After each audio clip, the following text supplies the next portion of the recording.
To call Lies of P my favorite Souls-like of all time would be a massive understatement. I really can't do this game justice in one video. It's one of my favorite games of 2023, a great year for gaming, and it's even up there with some of FromSoft's best work. It's genuinely just amazing. This game has everything a Souls game needs and even more. It has amazing bosses, amazing areas, enemies, weapons, music, and great lore. But adding to that, it even has a very great story. And all of those things mentioned are present in my favorite boss fight from Lies of P, Romeo, the King of Puppets. Welcome to my video where I talk about one of my favorite bosses I have fought recently. He's my favorite non-From Software Souls-like boss, and I genuinely consider it a masterpiece. Neovis gave us a lot of amazing boss fights, great characters, awesome soundtracks. However, I think Romeo wins in like every category for me. Genuinely just an amazing boss. Before I explain why I love this boss so much, if you like my content, please be sure to like and subscribe and ring the bell for notifications. It helps out the channel massively and I would appreciate it. It makes me really happy. With all of that out of the way, however, let's get into the video.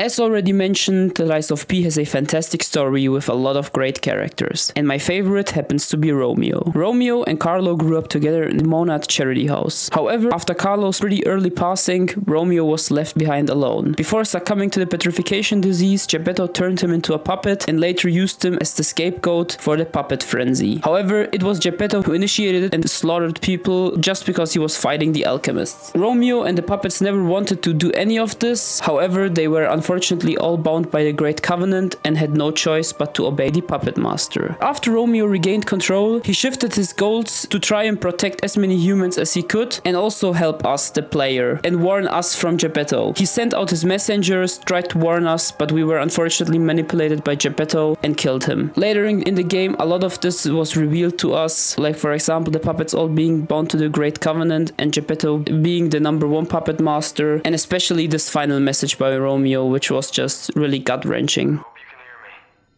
I'm Romeo. We grew up together in the Monad charity house. Remember? We're best friends. I'm doing what I can to fend off both the petrification disease and the alchemists. My puppets and I are taking a stand against death itself. That's why I tried sending you messengers. But you got rid of them all. You're still an unstoppable fellow. I remember you.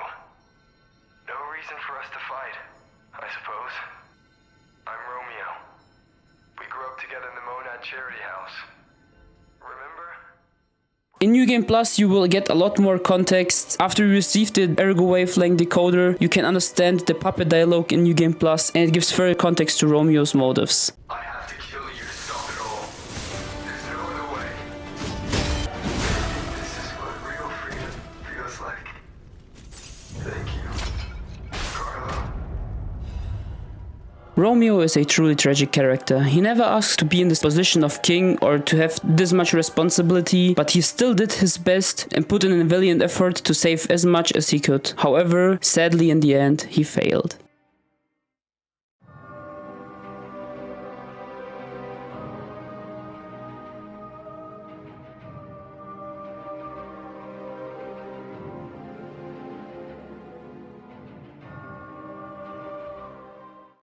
Another great thing about the Romeo boss fight is the build-up and the consequences. The build-up towards this boss is genuinely amazing. On my first run I thought the King of Puppets is definitely going to be like the final boss. The entire premise seemed to be fighting off this puppet frenzy, you were mostly fighting puppet enemies, and the focus just seemed very puppet themed. And yeah, the carcasses were definitely introduced pretty early on, but it only seemed like a looming threat, not the main focus. Maybe something for a sequel. And yeah, after Malum, you instantly go back to Rosa Isabel Street, which is like the most puppet themed area in the entire game, which makes sense. It's the lair of the King of Puppets, Romeo himself. He resides in the Opera House, which is an amazing area, by the way, filled with amazing enemies, a very, very memorable location, and a great soundtrack. And after you clear this area, you get to face off against the King of Puppets. And the first cutscene here is genuinely one of the best in gaming. It tells you so much and even foreshadows the bad ending of the game where Geppetto wants to take your heart. It's absolutely amazing. The music, it feels so out of place, it feels weird. It portrays Geppetto as the bad guy, which in the end he is. However, you will probably not understand this at this point in the game because you are most likely manipulated by Geppetto.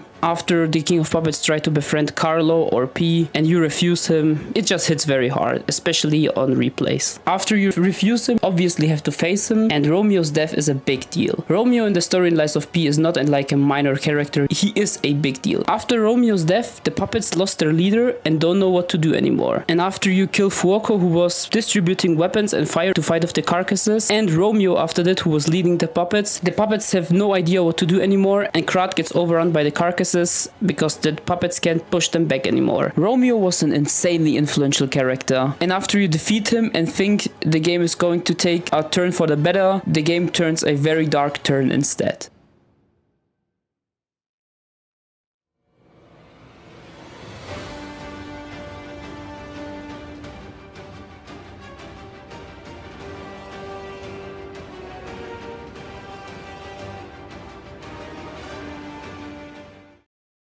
But not only is Romeo very important to the game's story, plot and the overall themes, he also makes the best use of the game's combat. First off, Lies of P has great animations for its enemies and bosses, and I would say Romeo the King of Puppets, both phases actually are some of the best in the game. The first phase just makes a perfect use of the hybrid combat in Lies of P. Some attacks with very weird delays are worth to dodge and you can squeeze a hit in afterwards, but most of the time it's just best to perfectly deflect them to get that sweet knockdown. He has a lot of very cool attacks, and especially in his phase 1.5 or something, where he starts using his long stretchy arm combos, which are fun to dodge and deflect. And there are also the ergo blasters, and of course the fan attacks, two different iterations of it. There is the one where you have to get close to him because his AoE will hit the entire room, or one where you have to run away from him. It's very cool, and the animations are once again just beautiful. Phase 2 is probably the best phase in the entire game in my opinion. He zips around, dashes, dodges. It's very fun to deflect his attacks. He has very fun fury attacks. He has his fire foul dance brutal mega combo, which is absolutely brutal to fully deflect. The thing is, you don't have to deflect the whole combo. If you deflect most of it or dodge some of the parts, you can also survive. So it's basically trying to survive this onslaught. It's a very cool combo. Often you can stun him out of it, but that's just the nature of posture, I guess. It has great OST again. In general, this boss fight has my favorite OST in the entire game, boss-wise, and it's just a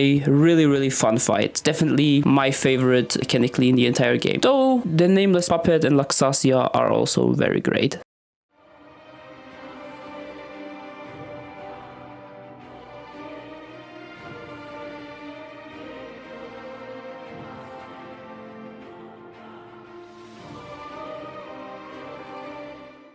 Well, what is there left to say? It's safe to say that Romeo became one of my favorite bosses of all time. He is a great character, is very well tied in the story, and is just a very great boss fight. I just love everything about this boss. It's genuinely just amazing and probably one of the most memorable parts about this incredible game. Once again, thank you so much for making it to the end of the video. Please be sure to comment down below what you think about Romeo and other bosses, and if you're interested in more Lies of P content. It was very fun to make this video because I'm very passionate about this boss. With all that said, if you liked this video, please be sure to help out the channel, and I hope I see you next time when I talk about whatever is going to be the next topic. Bye! If I would share my tears in this doubting fantasy,